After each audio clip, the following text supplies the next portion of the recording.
Imagine um cenário: uma pequena vila toscana cercada por colinas verdejantes, onde o ar ainda carrega o perfume da terra úmida e o tempo parece fluir com a calma dos rios próximos. É nesse palco modesto, no dia 15 de abril de 1452, que nasce uma das mentes mais brilhantes da história, o homem que o mundo viria a conhecer como Leonardo da Vinci. Seu local de nascimento, no entanto, ainda é motivo de debate entre estudiosos. Seria a própria Vinci uma vila tranquila, ou a minúscula Anciano, a poucos quilômetros dali? O certo é que nas proximidades de Florença, então um dos centros culturais mais efervescentes da Europa, um gênio começava a desenhar seu destino. Seu pai, Ser Piero da Vinci, era uma figura de respeito. Nascido em 1426, pertencia a uma família abastada, donos de terras e com raízes profundas na região desde o século XIII. O sobrenome da Vinci não era mera coincidência, mas uma tradição da época. O da indicava origem como um selo de pertencimento Leonardo, aquele de Vinci. Já o título Ser, que precedia seu nome, era uma distinção reservada a notários, profissionais que, como advogados ou escrivães, davam autenticidade a documentos e contratos. Piero era exatamente isso, um notário influente cuja carreira o levava frequentemente a Florença, mas cujo coração, ou pelo menos sua atenção, se dividia entre a cidade e uma jovem chamada Caterina. A história de Caterina, sua mãe, por muito tempo permaneceu envolta em mistério. Durante séculos, pouco se sabia além de que ela poderia ter sido uma simples servente. Mas pesquisas recentes trouxeram à luz novas possibilidades. Alguns historiadores sugerem que se tratava de Caterina de Mel Lippi, uma órfã de apenas 15 anos que vivia nas redondezas. Outros, como o professor Carlo Vexi, aventam uma teoria ainda mais intrigante. Ela poderia ter sido uma mulher escravizada, originária do Cáucaso, libertada por Piero em um documento assinado no outono de 1452.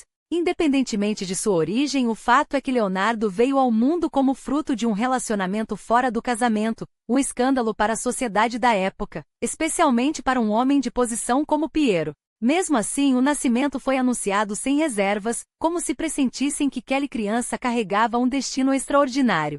Os primeiros meses de vida de Leonardo foram passados ao lado de Caterina, mas logo seu caminho tomaria outro rumo. Ainda bebê, foi entregue aos cuidados de seus avós paternos, Antônio e Lúcia, já idosos, ele com cerca de 80 anos, ela na casa dos 60. A partir daí, o contato com os pais biológicos tornou-se raro. Piero, absorvido pela carreira em Florença, acabaria se casando 4 vezes e tendo 11 filhos legítimos. Caterina, por sua vez, reconstruiria sua vida ao lado de outro homem, com quem teria mais 5 crianças. Leonardo, assim, cresceu em um lar onde a ausência dos pais foi preenchida pela presença de tios, primos e, acima de tudo, pela curiosidade insaciável que o acompanharia pela vida. Sua condição de filho ilegítimo, no entanto, não foi um empecilho, foi, na verdade, o combustível que alimentou sua genialidade. Enquanto os herdeiros legítimos da família recebiam educação formal em latim e tinham as portas das universidades abertas, Leonardo foi privado desse privilégio. Mas a vida, em sua ironia sábia, lhe ofereceu algo ainda mais valioso, a liberdade de explorar. Aprendeu aritmética, a ler e escrever em italiano, e a tocar lira, mas foi nas lições informais que sua mente brilhou. Seu tio Francesco, ainda jovem, lhe ensinou os segredos da agricultura, e foi ali, entre sulcos de terra e o movimento das rodas d'água, que Leonardo começou a desvendar os mistérios da mecânica e da natureza. Cada detalhe do cotidiano, o girar de um moinho, a forma como a argila era moldada nas olarias, tornava-se uma aula viva, plantando as sementes do cientista, do inventor e do artista que viria a ser.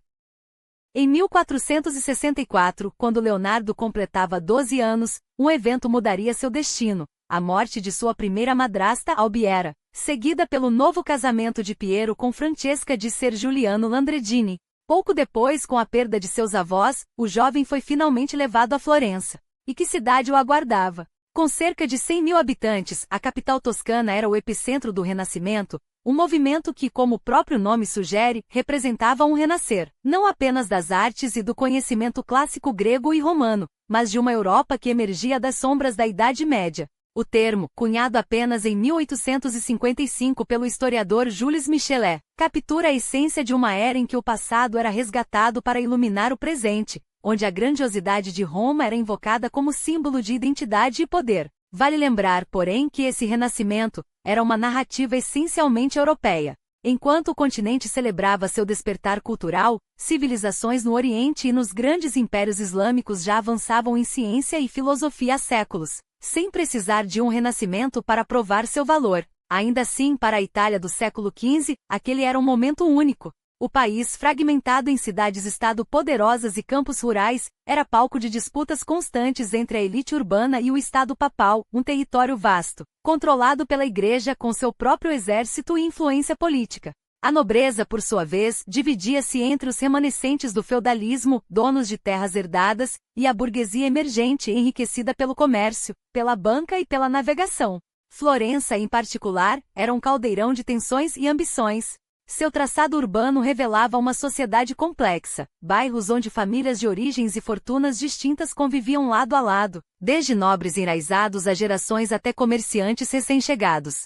Nesse ambiente, ostentar riqueza não era apenas uma questão de vaidade, era uma necessidade. E qual melhor maneira de demonstrar poder do que através da arte? Esculturas, pinturas e joias não eram meros objetos, eram declarações públicas de status, refinamento e influência.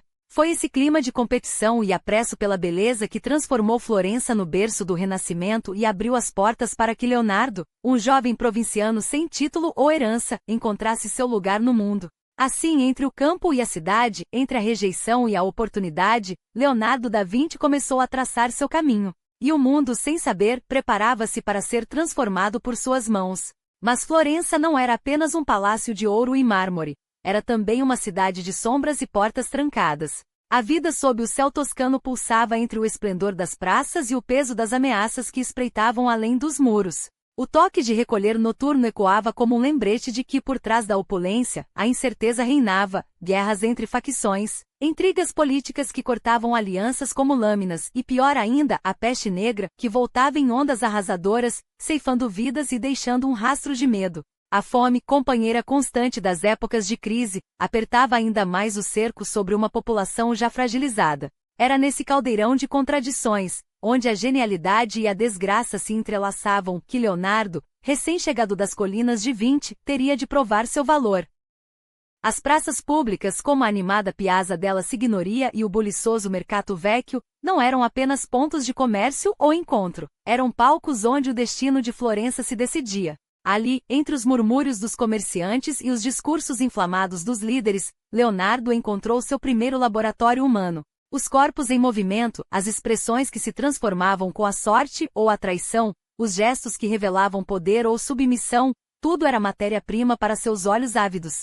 E não era por acaso que aqueles espaços fervilhantes atraíam também os homens que moldavam a cidade, os Médici, cuja ascensão de humildes camponeses da Toscana a senhores de um império financeiro era tão improvável quanto irresistível. No século XIV, quando a família migrou para Florença em busca de fortuna, ninguém poderia prever que em poucas gerações, seu nome estaria entrelaçado aos tronos da França e ao próprio Vaticano. Mas foi Cosimo de Médici, nascido em 1389, um homem que soube transformar desconfiança em legado, quem não apenas consolidou o poder dos banqueiros numa época em que o dinheiro ainda era visto com suspeita, mas também plantou a semente que faria de Florença o Jardim das Artes. Seu mecenato não era mera vaidade, era uma estratégia. Ao bancar o gênio de Filippo Brunelleschi e erguer a cúpula da Catedral de Santa Maria del Fiore, um milagre de engenharia que desafiava os céus, Cosimo não apenas imortalizou seu nome, ele redefiniu o que uma cidade poderia sonhar. Esse era o solo fértil em que Leonardo pisava. Uma Florença onde o passado clássico renascia nas mãos de humanistas que não viam contradição entre a fé e a razão, entre a devoção a Deus e a celebração do homem. O humanismo da época, longe do secularismo moderno, era uma revolução silenciosa, uma crença de que a excelência humana, expressa na arte, na literatura e no pensamento, poderia elevar a própria alma. E foi nesse ambiente, onde cada pincelada era um ato de rebeldia contra os limites do conhecido, que Leonardo, ainda um adolescente bastardo sem direito ao sobrenome do pai, encontrou sua salvação nas mãos de Andrea del Verrocchio. Em 1464, com apenas 14 anos, tarde para os padrões da época, quando a maioria dos aprendizes começava aos 12, Leonardo entrou na Bottega do Mestre, um lugar que era menos um ateliê e mais uma fábrica de maravilhas. Ali, entre o cheiro de bronze derretido e o pó de mármore, se produziam não só esculturas e pinturas, mas também máscaras para o teatro, tumbas para os poderosos e até os detalhes mais ínfimos de um altar. Verrocchio, ele mesmo um prodígio forjado no fogo da ambição, havia começado como ourives antes de dominar o bronze e o mármore, conquistando o patrocínio dos Médici com obras como os túmulos de Cosimo e seus filhos na Basílica de São Lourenço, encomendas que não apenas enriqueceram seu nome, mas o tornaram indispensável. Mas foi na pintura que Leonardo encontrou seu primeiro campo de batalha. Sob a tutela de um homem que aprendeu com França Filippo Lippi, o mestre rebelde cujos afrescos e escândalos, como o caso com a freira que o levou à tortura, salvando-se apenas pela intervenção de Cosimo, eram tão lendários quanto suas pinceladas, o jovem aprendiz absorveu tudo, a alquimia das tintas, a precisão do cinzel, os segredos da perspectiva que faziam uma tela respirar. Diz a lenda que ao pintar o batismo de Cristo, Verrocchio teria deixado o anjo à esquerda para seu discípulo, e que ao ver o resultado, o mestre jamais voltou a pegar um pincel, seja por inveja, seja por reconhecer que o aluno havia ultrapassado o mestre. Era com têmpera, essa mistura ancestral de gema de ovo, pigmentos e água, que secava em camadas brilhantes como esmalte, que Leonardo dava seus primeiros passos. Mas seu espírito inquieto já pressentia algo além. Enquanto a Europa descobria, vinda das terras frias dos Países Baixos, a revolução dos olhos, uma técnica que permitia sombras mais profundas, transições mais suaves, uma luz quase viva, ele experimentava, desafiava, buscava dominar não apenas a matéria, mas a própria alma da pintura. E assim, entre os muros de uma Bottega que era ao mesmo tempo prisão e portal, o menino de 20 começou a se transformar no homem que redefiniria a arte. E o mundo, mais uma vez, não fazia ideia do que estava por vir. Mas enquanto seus contemporâneos se contentavam em dominar as regras da perspectiva, aquele jogo geométrico que transformava telas planas em janelas para outros mundos, Leonardo ia além. Para ele, a distância não era apenas uma questão de linhas convergentes ou proporções matemáticas. Era a respiração mesma da cena, o espaço onde a luz dançava com as sombras e onde o divino poderia, enfim, tocar o terreno. E assim, após 6 anos sob a tutela severa e inspiradora de Verrocchio, o aprendiz de 20 anos emergiu não como um mero artesão, mas como um mestre em potencial, ainda que o mundo teimoso demorasse a reconhecê-lo. Em 1472, ao ingressar na Companhia de San Luca, a guilda dos pintores florentinos, Leonardo ganhou o direito de assinar seu próprio nome nos contratos, de ser visto não como um ajudante, mas como um artista. Mas a liberdade para ele nunca foi um documento, era uma busca. Por isso, mesmo após receber o selo de aprovação dos mestres, permaneceu mais 5 anos ao lado de Verrocchio, não por submissão, mas por uma fome que ainda não se saciara. E foi nesse limbo entre a dependência e a autonomia que nasceu sua primeira obra solitária, A Anunciação, um quadro que até hoje divide os sábios como um enigma. Alguns olham para aquelas pinceladas desiguais, para os tons que vacilam entre a timidez e a ousadia, e duvidam. Isso não é Leonardo. É um exercício, um rascunho de gênio ainda embrionário. Outros, porém, enxergam justamente o contrário. A mão trêmula de um jovem que pela primeira vez, ousava desafiar os deuses da pintura sem a rede de segurança do mestre. O que ninguém contesta é o modo como, mesmo ali, entre as incertezas da juventude, a natureza já não era pano de fundo, era personagem. As árvores não emolduravam a cena, elas respiravam com ela.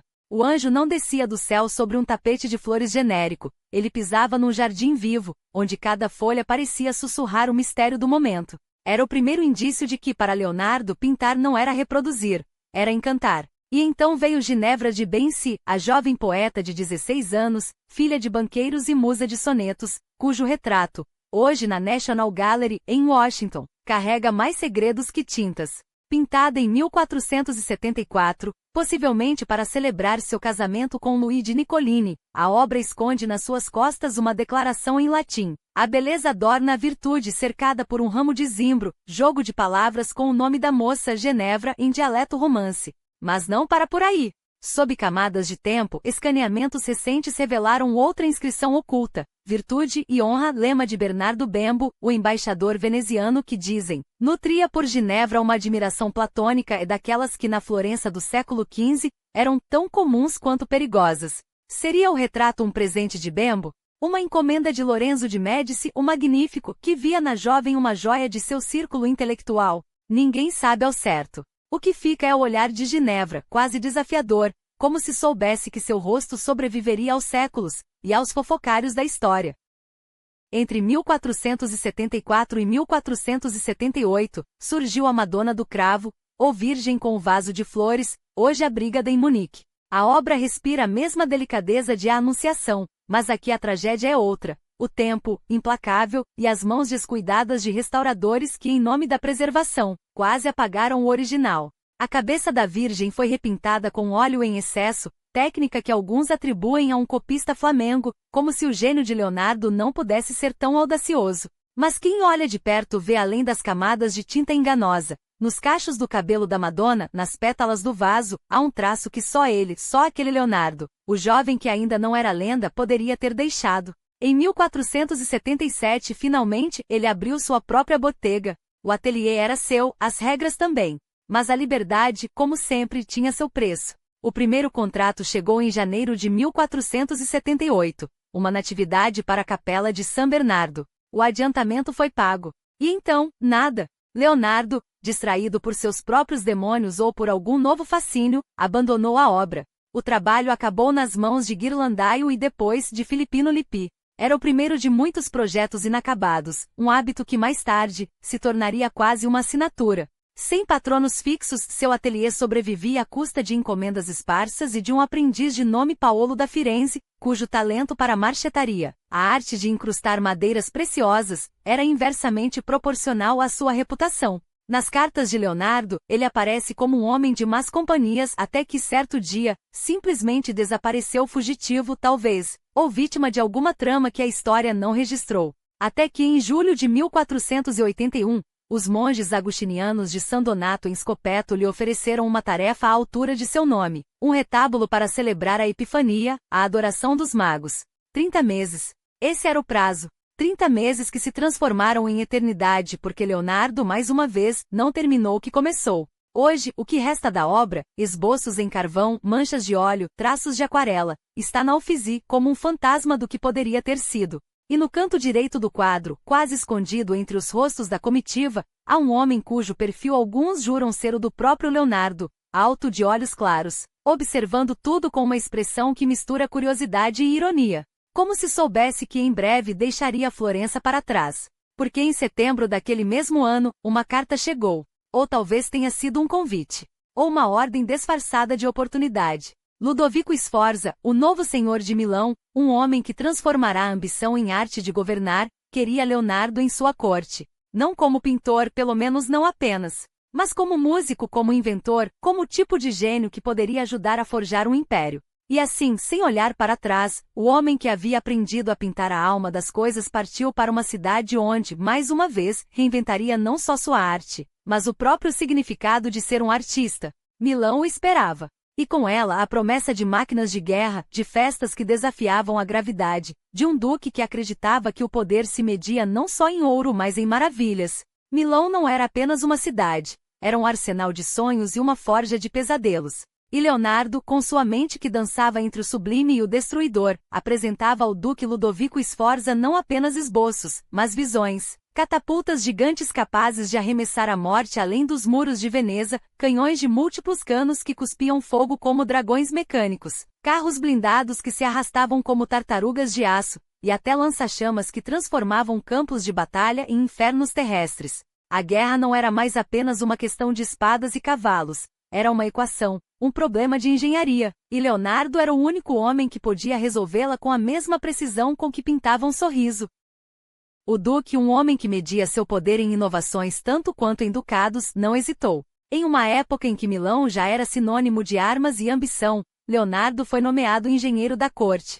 Sua primeira grande encomenda, porém, não seria de guerra, mas de glória. Um monumento equestre em bronze para Francesco Sforza, pai de Ludovico, tão majestoso que faria os cavaleiros de mármore da antiguidade parecerem estátuas de jardim. Por anos, Leonardo esculpiu, fundiu, sonhou com aquele cavalo, até que a guerra, sempre faminta, devorou o bronze destinado à obra. O gigante de metal nunca se ergueu. Mas o que importava? Milão já estava sob o feitiço de outro tipo de magia. Foi ali, entre projetos de igrejas circulares que desafiavam os céus e palácios inspirados nas ruínas de Roma, que Leonardo encontrou Salai, o pequeno demônio. Um menino de 10 anos com dedos ágeis para o roubo e uma risada que parecia saída de um quadro de Bosch. Aprendiz e amante sombra, os historiadores ainda discutem o que foram um para o outro, mas os fatos são claros. Szalay permaneceu ao seu lado por 3 décadas, até o último suspiro de Leonardo. E quando a morte chegou, não foi com o julgamento da igreja, mas com um legado, casas, terras, desenhos, um testamento que falava mais alto que qualquer sermão. Porque na Renascença, até o pecado podia ser uma obra de arte. Enquanto a Europa tremia sob as botas de Carlos VIII da França, que marchava sobre Nápoles como se o mapa da Itália fosse um tabuleiro seu, Leonardo pintava. Não batalhas, mas almas. Em 1495, Sforza lhe encomendou não um retrato, não uma Madonna, mas a Última Ceia, e o mestre decidiu que até a traição merecia beleza. Abandonou os métodos tradicionais do afresco, misturando óleo e têmpera como um alquimista, buscando uma profundidade que o gesso sozinho não poderia dar. O resultado? Uma obra que começou a se desintegrar antes mesmo de secar, vítima da umidade do refeitório de Santa Maria delle Grazie e da própria ousadia de Leonardo. Mas que importava a durabilidade quando, pela primeira vez, Judas não era um monstro à parte, mas um homem entre homens. Seu rosto iluminado pela mesma luz divina que banhava os outros apóstolos. Quando o abade do mosteiro reclamou dos atrasos, Leonardo ameaçou pintá-lo no lugar do traidor. Ninguém mais ousou questioná-lo. E então havia as mulheres. Não as santas distantes dos altares, mas as vivas respirando. Cecília Galerani, amante de Ludovico, com seu sorriso enigmático e o Hermine ao colo, tão real que parecia que a qualquer momento o animal poderia pular do quadro. Leonardo não pintava rostos, ele capturava segredos.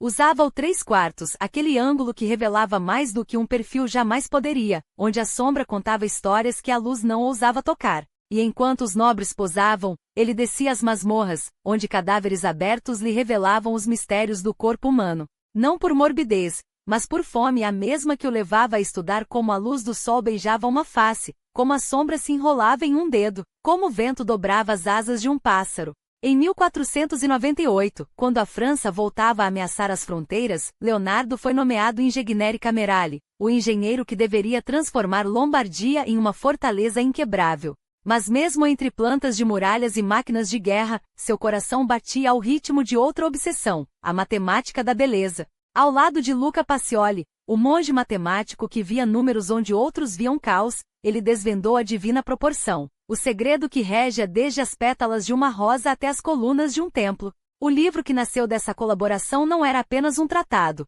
era um mapa para criar perfeição, onde arte e ciência finalmente se casavam.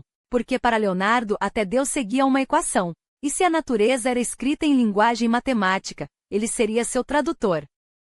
Mas aqui está o verdadeiro gênio de Leonardo. Ele não precisava de títulos acadêmicos para decifrar os segredos do universo. Enquanto os filósofos naturais de sua época se perdiam em teorias abstratas, ele mergulhava as mãos na terra, dissecava cadáveres à luz de velas e observava o voo dos pássaros até sentir o vento em suas próprias asas. A experiência nunca erra, escreveu em seus cadernos, são os nossos julgamentos que nos enganam. Para ele, a verdade não estava nos livros empoeirados das universidades, mas no pulsar das veias de um corpo, no curso sinuoso de um rio, no modo como a luz se quebra ao amanhecer. A ciência não era um conjunto de dogmas, era uma batalha diária contra a ignorância, e Leonardo lutava com as armas que tinha, curiosidade insaciável e uma teimosia que desafiava até os deuses. Então veio o colapso. Em outubro de 1499, o destino de Leonardo, assim como o de Milão, foi arrancado pelas mãos do novo rei francês, Luís XII. O invasor, descendente dos duques que outrora governaram a cidade, marchou com a bênção de Veneza, esmagando o sonho de Ludovico Sforza. O duque, que um dia fora o mecenas mais poderoso da Itália, fugiu como um ladrão na noite, apenas para ser capturado um ano depois em uma tentativa patética de reconquista. Leonardo, sempre um passo à frente da tempestade, partiu com Szalay e Pacioli antes que as chamas da guerra consumissem tudo. Sua primeira parada foi Mantua, onde a marquesa Isabela de Este, mulher de inteligência tão afiada quanto sua beleza, o recebeu em seu palácio. Ali, entre conversas sobre arte e poder, ele esboçou seu retrato com traços que pareciam capturar não apenas seu rosto, mas sua alma. Hoje, aquele desenho repousa no Louvre, como se o próprio tempo tivesse parado para admirá-lo. Mas a fuga não terminaria ali. Em março de 1500, o trio chegou a Veneza, uma cidade que, apesar de seu esplendor, tremia sob a sombra dos canhões otomanos. Os turcos cercavam o Adriático, e seus navios de guerra pairavam como espectros no horizonte. Leonardo, que via na guerra não apenas destruição, mas um laboratório de invenções ofereceu seus serviços como engenheiro militar.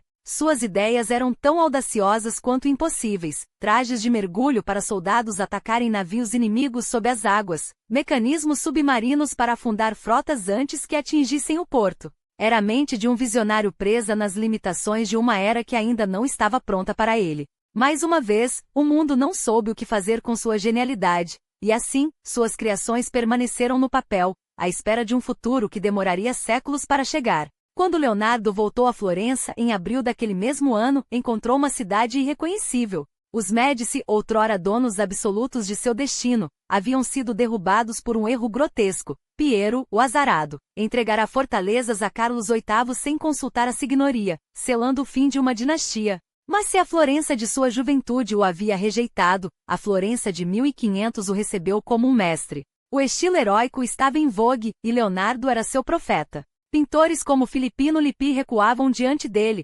cedendo encomendas como se soubessem que suas mãos não poderiam competir com as de um homem que pintava não apenas com tinta, mas com a essência mesma da vida. Ele se instalou no Mosteiro da Santíssima Anunciação, onde deveria criar a Virgem e o Menino com Santa Ana, outra obra que, como tantas, ficaria incompleta. Não por negligência, mas porque Leonardo só se contentava com o impossível, a perfeição. E então veio Cesare Borgia. Homem de ambição tão feroz quanto sua linhagem era sombria, filho ilegítimo do Papa Alexandre VI, ele usava a cruz e a espada para esculpir um império na carne da Itália. Leonardo, fascinado pelo poder e pela estratégia, tornou-se seu engenheiro militar, mapeando fortalezas e desenhando máquinas de guerra. Mas até mesmo ele teve seus limites. Quando Borgia ordenou o assassinato de Vitelluso Vitelli, um homem que Leonardo chamava de amigo, o artista abandonou o serviço do tirano, como se sua consciência, por fim, tivesse gritado mais alto que sua curiosidade. Enquanto isso, o destino de Borgia se desfez como areia entre os dedos: a morte do Papa Pai, a traição dos aliados, a prisão na Espanha e, por fim, a morte em batalha. Um fim digno de um vilão shakespeariano, e Leonardo mais uma vez escapara ileso das garras da história. De volta a Florença, ele se dedicou a projetos que pareciam sair de um sonho febril. O mapa de Imola, tão detalhado que cada rua, cada muralha, cada curva do rio era um testemunho de sua obsessão pela precisão. O plano de ligar a cidade ao mar através do Arno, com estudos de correntes que antecipavam a hidrodinâmica moderna. Mas até esses empreendimentos foram abandonados, porque o mundo ainda não estava pronto para um homem que pensava séculos à frente. E então, em 1503, chegou o desafio que imortalizaria uma rivalidade lendária. A República de Florença, triunfante sobre os Médici, queria celebrar suas vitórias com dois murais: a Batalha de Anghiari para Leonardo e a Batalha de Cassina para Michelangelo. Dois titãs, dois gênios, dois temperamentos opostos.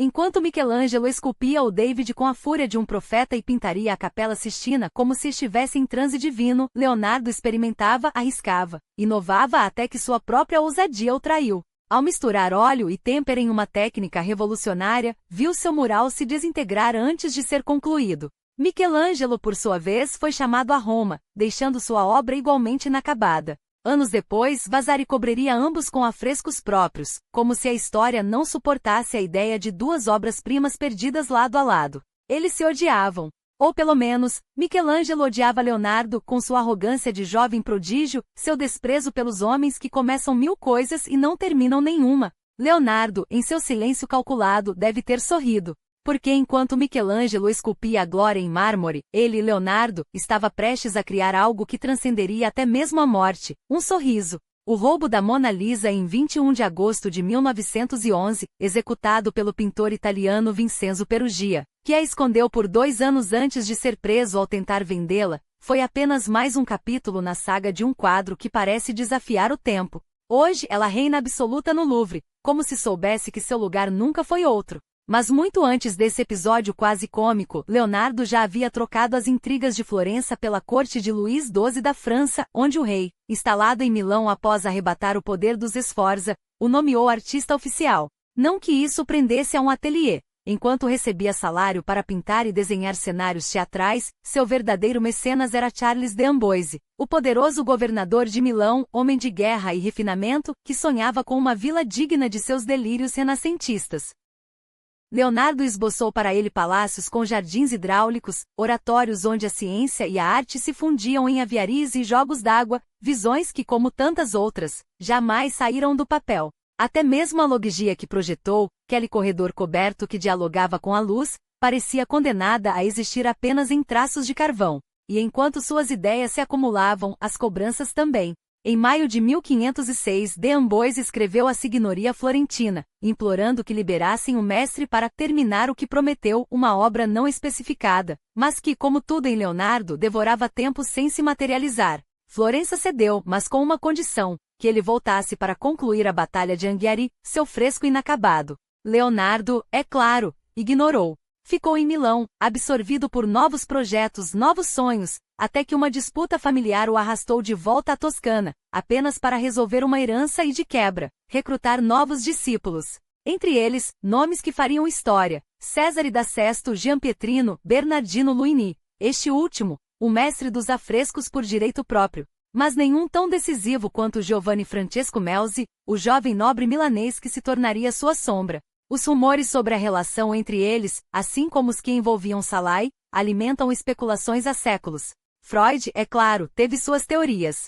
Mas Leonardo, como sempre, deixou apenas pistas, esboços de rostos que poderiam ser de amantes ou de musas, anotações que revelam mais sobre o mundo do que sobre seu coração. O certo é que Melzi, Salai e o mestre viveram juntos, viajaram juntos, e até a França os acompanharia mais tarde, uma família improvisada, unida não por sangue, mas por uma obsessão compartilhada: decifrar os segredos do universo. Foi nesse segundo ato milanês que Leonardo mergulhou de vez na geologia. Em suas anotações de outono de 1508, ele desafiou o senso comum: como conchas e fósseis podiam estar tão longe do mar? A resposta, deduziu, não estava em dilúvios bíblicos, mas em uma terra que um dia fora fundo oceânico. Uma heresia para a época. Uma verdade que só a ciência confirmaria séculos depois. Enquanto isso, suas pinceladas se tornavam cada vez mais raras. A Virgem, o Menino e Santa Ana, hoje no Louvre, é um testemunho desse período. Partes inacabadas, como os panos sobre as pernas da Virgem,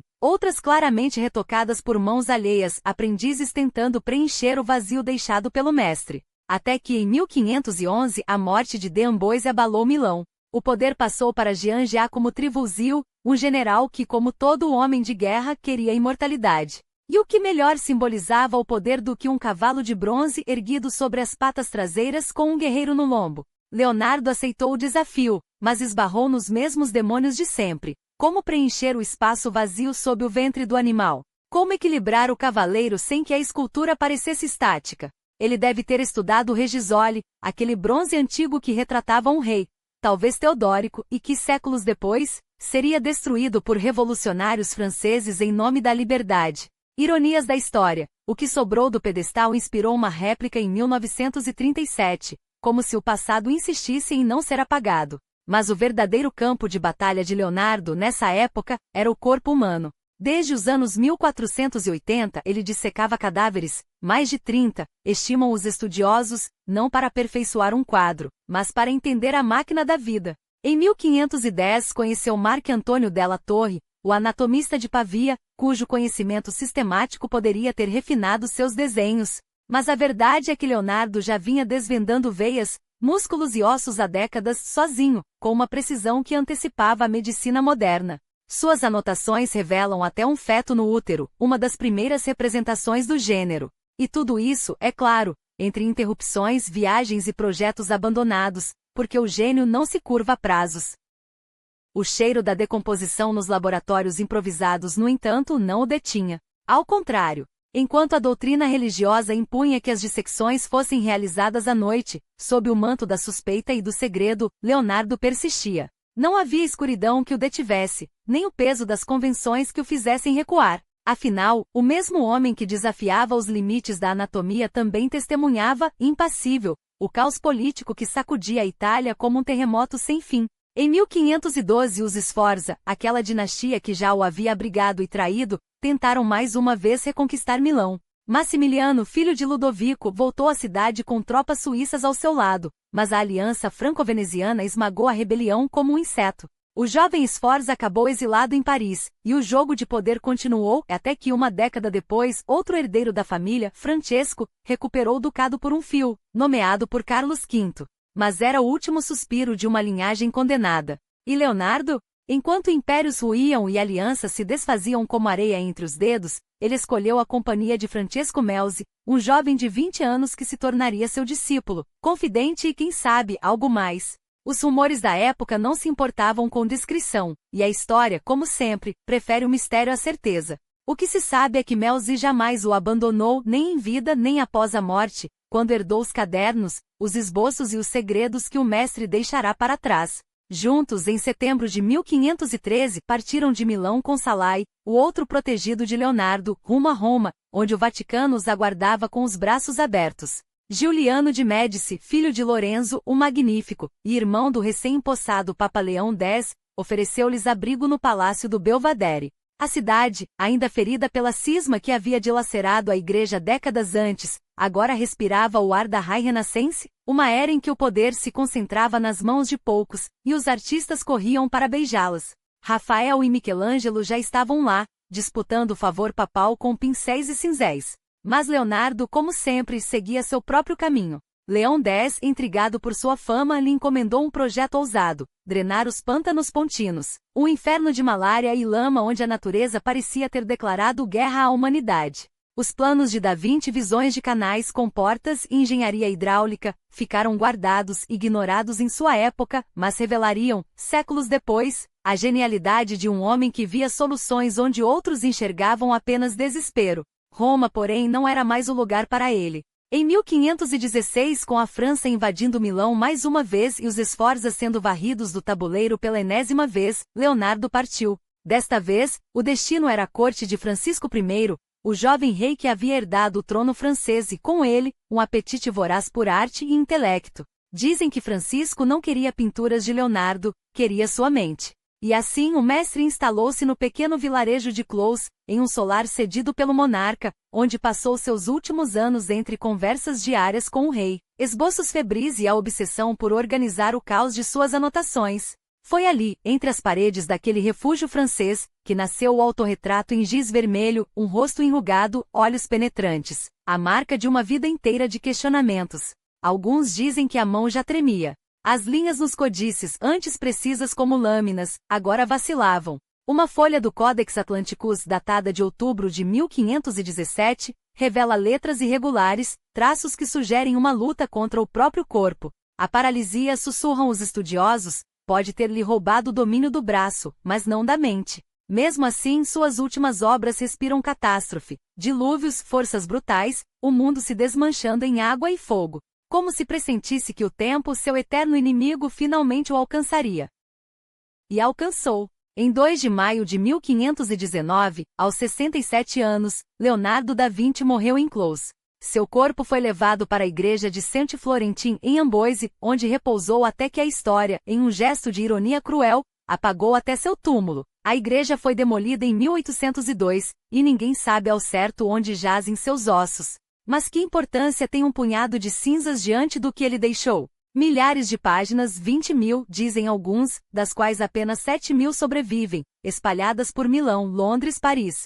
Entre elas o Tratato della Pittura, uma bíblia em 8 livros onde desvendava sua visão radical. A arte não era mero ofício, mas ciência. Uma força quase divina, capaz de capturar a essência do mundo e recriá-la. E se havia um homem que poderia provar isso, era ele, o mesmo que, aos 12 anos, ficou hipnotizado pela fúria do rio Arno transbordando, e passou a vida tentando domar a água, o vento, o próprio céus. Seus desenhos de voo, como o paraquedas piramidal esboçado em 1485, não eram delírios, mas profecias. Em 2000, o paraquedista Adrian Nicholas provou, a engenhoca funcionava. E assim como a água que o fascinava, Leonardo fluía entre disciplinas, matemática, arquitetura, anatomia, sem nunca se deixar aprisionar por uma só. A vida o forçou a ser nômade, a depender de mecenas volúveis, a abandonar projetos pela metade. Mas foi justamente essa instabilidade que o tornou imortal. Em sua época celebraram-no como pintor. Depois seus cadernos revelaram o resto. O engenheiro, o cientista, o visionário que via além do seu tempo. E o mais irônico? Mesmo inacabadas, suas obras seguem vivas.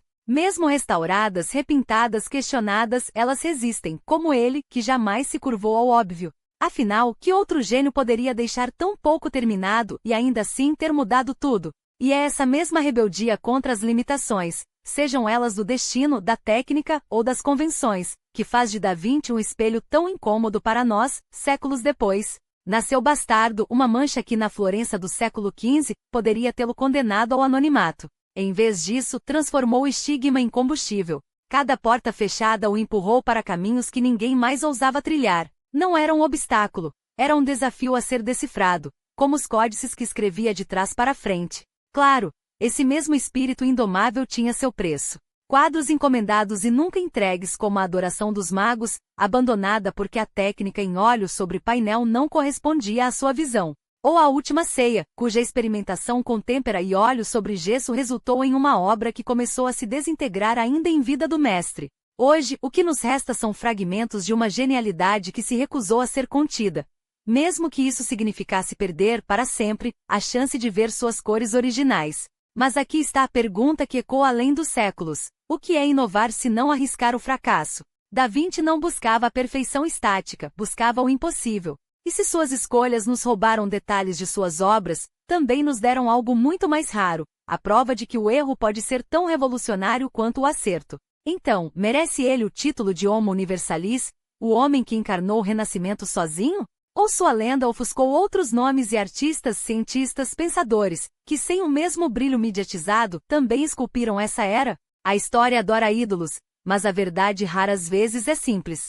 O que não se pode negar é isto: Leonardo não nos deixou respostas. Deixou perguntas, e no fundo, é isso que o torna eterno. Porque um gênio não se mede pelo que terminou, mas pelo que nos faz querer começar.